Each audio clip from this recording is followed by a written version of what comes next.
किसान को इनकम नहीं मिल रही है। जब हम दूसरे सेक्शन को देखते हैं, मैं इसका एक उदाहरण देता हूं सिंपल सा। 1970 में गेहूं का दाम 76 रुपए प्रति क्विंटल था, जो 2015 यानी 45 साल के बाद बढ़कर 1450 रुपए प्रति क्विंटल हो गया 2015 में। उसी दौरान मैंने बाकी सेक्शन ऑफ द सोसाइटी का हाल देखा, उनका क्या हुआ इनकम का। मैं सिर्फ बेसिक पे और डीए ले रहा हूं। उसी दौरान में 45 साल के पीरियड में सरकारी मुलाजिम की जो बेसिक पे और डीए है वो 120 से 150 गुना बढ़ गया, और जो स्कूल टीचर्स की जो तनख्वाह बढ़ी है उस दौरान में वो 280 से 320 गुना बढ़ गई, और जो कॉलेज के यूनिवर्सिटी प्रोफेसर हैं उनकी तनख्वाह 150 से 170 गुना बढ़ी है उस 45 साल के पीरियड में। किसान की जो इनकम है, जो गेहूं के दाम से या धान के दाम से आप नापेंगे, वो 19 गुना बढ़ती है। अगर ये जितने सरकारी मुलाजमों की भी अगर इनकम 19 गुना बढ़ी होती तो ये नौकरी छोड़ चुके होते आज तक।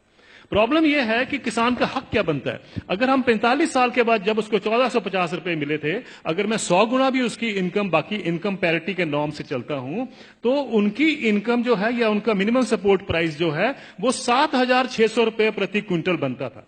ये उनका हक है। 7600 रुपए क्विंटल बनता था, उनको मिला 1450 रुपए। फिर ये कहा जाता साहब ये पैसा कहां से आएगा। कभी आपने पूछा जब कॉर्पोरेट को पैसा दिया जाता है कहां से आएगा?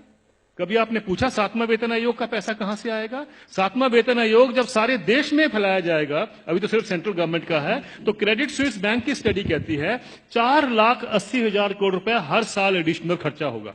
किसी ने नहीं पूछा कि पैसा कहां से आएगा, किसी ने नहीं कहा कि फिस्कल डेफिसिट बढ़ जाएगा। आप किसान को 2 लाख रुपए दे दीजिए, 2 लाख करोड़ रुपए अनाउंस कर दीजिए साल का देंगे, हाहाकार मच जाएगा इस देश में। अरे ये पैसा व्यर्थ जा रहा है, ये लोग डिजर्व नहीं करते हैं, ये सारा कुछ होगा, फिस्कल डेफिसिट बढ़ जाएगा। लेकिन इंप्लॉइज के लिए किसी ने कहा फिस्कल डेफिसिट बढ़ जाएगा? ये सारी इकोनॉमिक नीतियां हमें जानने की जरूरत है। ये किस तरीके से डिजाइन बनाया गया है कि किसान को हम गरीब का गरीब ही रखें, और ये पॉलिसी कितने दशकों से चलती आ रही है, सब सरकारें इसमें सम्मिलित हैं। अब आपका जो सवाल था कि ये क्या कारण है, इसका कोई बीच का रास्ता भी हो सकता है। बीच का रास्ता हम क्या ढूंढते हैं, मुझे एक छोटी सी बात बता दीजिए।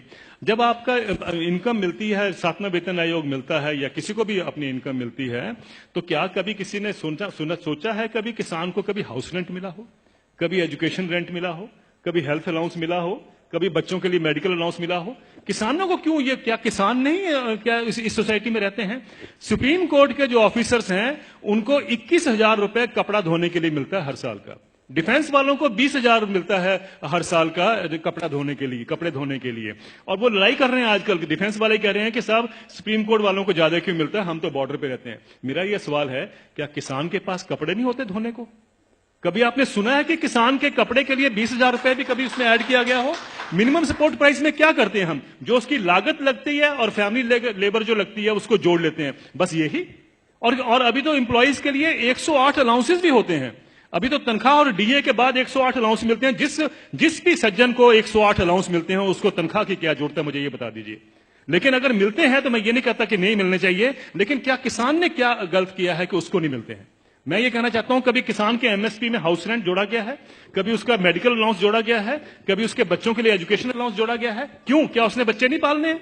हम ये क्यों मान के चलते हैं कि किसान तो हमारे देश के ऊपर बोझ है, इसके ऊपर हम दान कर रहे हैं? आप दान नहीं कर रहे हैं, आप उसको एक्सप्लॉइट कर रहे हैं, आप किसान को निचोड़ रहे हैं, और उसी के साथ आपकी अर्थव्यवस्था चलती है। यह अर्थव्यवस्था के जब तक हम ढांचे को नहीं देखेंगे, हमें समझ नहीं आएगा कि किसान को मार इतने सालों से क्यों पड़ रही है।